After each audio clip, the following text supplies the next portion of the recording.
അസ്സലാമലൈക്കും guys, welcome to Suni's kitchen.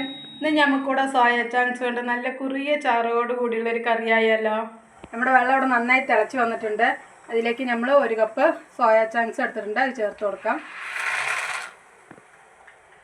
ഇതിലേക്ക് ആവശ്യമായ ഉപ്പ് ചേർത്ത് കൊടുക്കാം. ഒന്ന് നന്നായിട്ട് തിളച്ച് വെന്ത് വരട്ടെ. നമ്മുടെ സോയ ചങ്ക്സ് ഇവിടെ നന്നായി വെന്ത് വന്നിട്ടുണ്ട്. നമുക്കിതൊന്നും പാത്രത്തിലേക്ക് മാറ്റി കൊടുക്കാം. നമ്മുടെ സോയ ഇവിടെ നന്നായിട്ട് ചൂടാറി വന്നിട്ടുണ്ട്. വെള്ളമില്ലാതെ ഒന്ന് പിഴിഞ്ഞെടുക്കാം.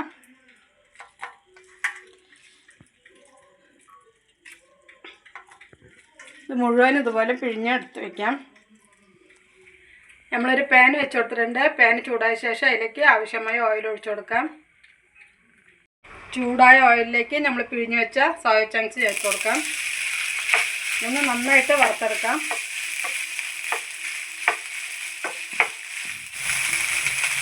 ഇത് നന്നായിട്ട് ഫ്രൈ ആയി വരട്ടെ. അപ്പോഴേക്കും നമുക്ക് ഇതിലേക്ക് ആവശ്യമായ മസാല റെഡിയാക്കി എടുക്കാം.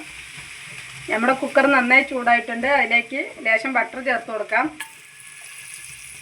ഇതിലേക്ക് നമുക്ക് ആവശ്യമായ ഓയിൽ ചേർത്ത് കൊടുക്കാം. ഓയിൽ നല്ല ചൂടായ ശേഷം ഇതിലേക്ക് 2 ഏലക്ക, 4 കഷ്ണം പട്ട, 2 ഗ്രാമ്പ് ചേർത്ത് കൊടുക്കാം. കുറച്ച് മാത്രം വലിയ ജീരകം ചേർത്ത് കൊടുക്കാം. പൊടിയായി അരിഞ്ഞ 3 വെല്ലുള്ളി ചേർത്ത് കൊടുക്കാം. ഉള്ളി നന്നായിട്ടൊന്ന് വണങ്ങി വെച്ച് ഒന്ന് നല്ല ചുവന്ന കളറാവണം. അതുവരെ നമുക്കൊന്ന് വഴറ്റിയെടുക്കാം. അതിലേക്ക് 1 ടീസ്പൂൺ വെളുത്തുള്ളി ചേർത്ത് കൊടുക്കാം. 1 ടീസ്പൂൺ ഇഞ്ചി ചേർത്ത് കൊടുക്കാം. ഇത് നന്നായിട്ടൊന്ന് വണക്കിയെടുക്കുക. ഇതിൻ്റെ പച്ചമുളകൊക്കെ ഒന്ന് മാറി വരട്ടെ. ഇതിലേക്ക് നമ്മൾ 3 തക്കാളി അരച്ചെടുത്തത് ചേർത്ത് കൊടുക്കാം. തക്കാളി ഒന്ന് വെന്ത് വരുന്നവരെ നന്നായിട്ടൊന്ന് ഇളക്കി കൊടുക്കാം. നമ്മുടെ തക്കാളി നന്നായിട്ട് വെന്ത് വന്നിട്ടുണ്ട്. ഇതിലേക്ക് നമുക്ക് പൊടികൾ ചേർത്ത് കൊടുക്കാം. ഇതിലേക്ക് 1/2 ടീസ്പൂൺ മഞ്ഞൾപ്പൊടി ചേർക്കാം. 2 ടീസ്പൂൺ കാശ്മീരി മുളക് പൊടി ചേർത്ത് കൊടുക്കാം. 2 ടീസ്പൂൺ മല്ലിപ്പൊടി ചേർക്കാം. 1 ടേബിൾ സ്പൂൺ ഗരം മസാലപ്പൊടി ചേർത്ത് കൊടുക്കാം. കുരുമുളക് പൊടി 1 ടീസ്പൂൺ ചേർക്കാം. നന്നായിട്ട് ഇളക്കി യോജിപ്പിച്ച് കൊടുക്കാം.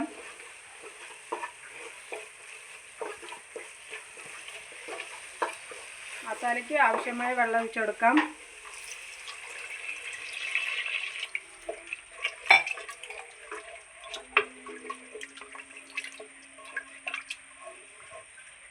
മസാലയ്ക്ക് ആവശ്യമായ ഉപ്പ് ചേർത്ത് കൊടുക്കാം. നമുക്ക് അടച്ചിട്ടൊരു 2 വിസിൽ വിട്ടിട്ട് മസാല വേവിച്ചെടുക്കാം. നമ്മുടെ മസാല ഇവിടെ നന്നായിട്ട് വെന്ത് വന്നിട്ടുണ്ട്, കുറുകിയിട്ടുണ്ട്. ഇതിലേക്ക് നമ്മൾ ഫ്രൈ ചെയ്ത് വെച്ച സോയ ചങ്ക്സ് ചേർത്ത് കൊടുക്കാം.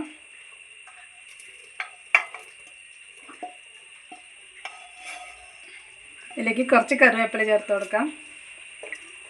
ഇത് നന്നായിട്ടൊന്ന് തിളച്ച് വരട്ടെ. സോയ ചങ്ക്സ് മസാലയിൽ കിടന്ന് നന്നായിട്ട് കുക്കായി വന്നിട്ടുണ്ട്. ഇതിലേക്ക് 1/2 കപ്പ് പുളിയില്ലാത്ത തൈര് ചേർത്ത് കൊടുക്കാം. നന്നായിട്ടൊന്ന് ഇളക്കി യോജിപ്പിച്ച് കൊടുക്കാം.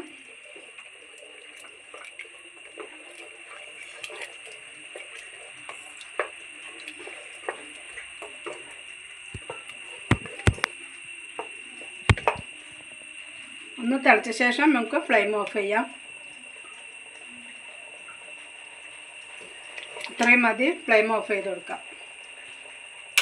അങ്ങനെ നമ്മുടെ കുറിയ ചാറോട് കൂടിയുള്ള സോയ ചങ്ക്സ് കറി ഇവിടെ റെഡി ആയിട്ടുണ്ട്. ഇത് ഭയങ്കര ടേസ്റ്റായി കഴിക്കാൻ ചപ്പാത്തിയുടെ കൂടെയും പത്തിരിയുടെ കൂടെയും എല്ലാം കഴിക്കാം.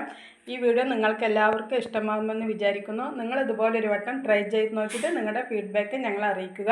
ഈ വീഡിയോ നിങ്ങൾക്ക് ഇഷ്ടമാവുകയാണെങ്കിൽ ലൈക്ക് ചെയ്യുവാനും സബ്സ്ക്രൈബ് ചെയ്യുവാനും അതിനോടൊപ്പം തന്നെ കുഞ്ഞ് ബെൽ ബട്ടൺ ഒന്ന് ക്ലിക്ക് ചെയ്യാനും മറക്കരുത്. അടുത്തൊരു വീഡിയോയുമായി വരുന്നത് വരെ എല്ലാവർക്കും ബൈ.